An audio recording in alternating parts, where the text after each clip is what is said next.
All right, so reactive applications. You know, it's crazy how software is kind of everywhere now. It really is. And we expect it to be so much, right? Like it needs to be fast, responsive, always working. Yeah, no pressure on those developers. Right. And it's those times when tech fails us Oh, yeah. that you realize just how much we rely on it all working perfectly. Absolutely. Like when you're trying to pay a bill online and the page just hangs, Ugh, the worst. or your go-to app crashes right as you're about to beat your high score. The worst timing.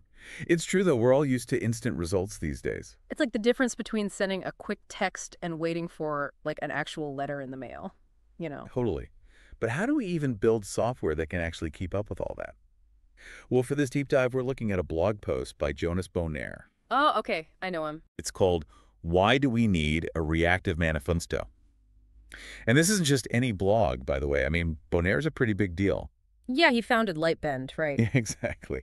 And he created the Akka project. So he knows what he's talking about when it comes to reactive systems. Definitely a pioneer in this whole world of reactive applications. And what's interesting about this post is how he really gets at this huge shift in what we're expecting from applications. It's like a whole new set of expectations. Right, like we're talking multi-core processors, cloud computing, users who demand instant results.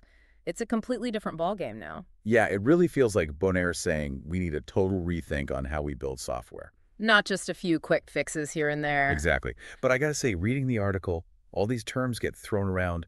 Asynchronous, non-blocking, scalable. It's a lot. It's a lot. Feels like buzzword overload, to be honest. It can be a bit much. So let's break it down.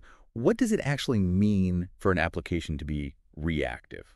Like, what are the key things? So the Reactive Manifesto, Bonet actually co-authored it, lays out 4 core traits. Okay, I'm listening. Event-driven, scalable, resilient, and interactive.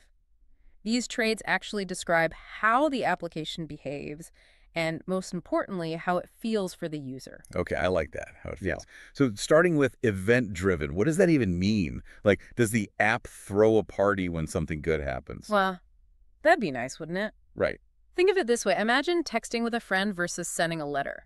Okay. Reactive applications are like that text conversation. They're designed to respond to events in real time, instantly. Traditional software is way more rigid, like that old school letter in the mail. Ah, so it's about being responsive in the moment, like a good back and forth. Exactly. Okay, that clicks. So what about scalable? Does that mean like those massive online games that can handle a zillion players? You got it. Scalability is like how well something handles growth.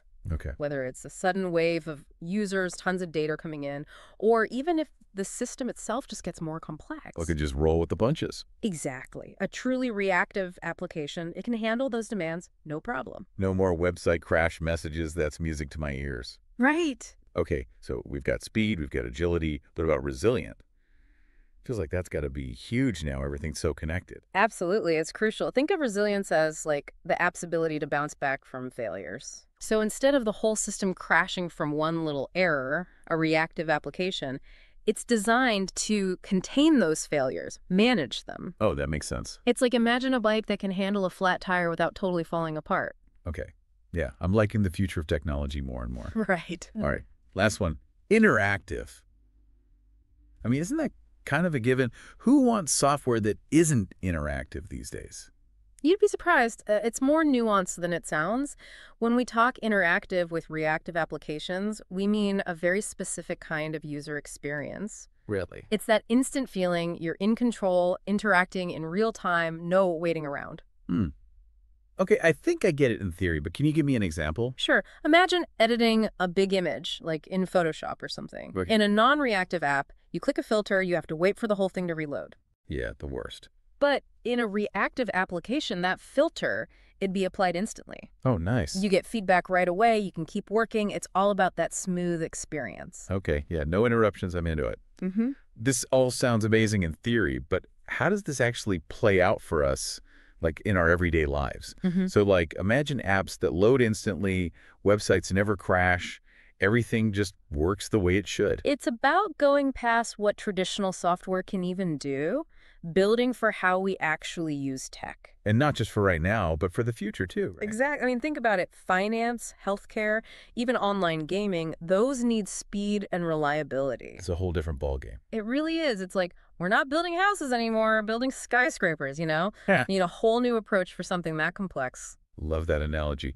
So this Reactive Manifesto, it's not just about, like, which tools to use, is it? No, not at all. It's a total mind shift in how we think about these systems. Okay, so if our listeners take away one thing from this deep dive on reactive applications, what should it be? That it's more than just a buzzword, you know? This is a fundamental shift in how we design and build software, make it more robust, adaptable, and most importantly, more user-friendly. So basically, better for everyone.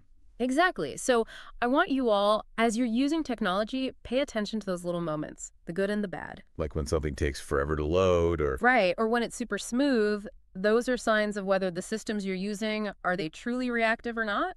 That's a good point. It's like a little detective work. See if your apps are keeping up.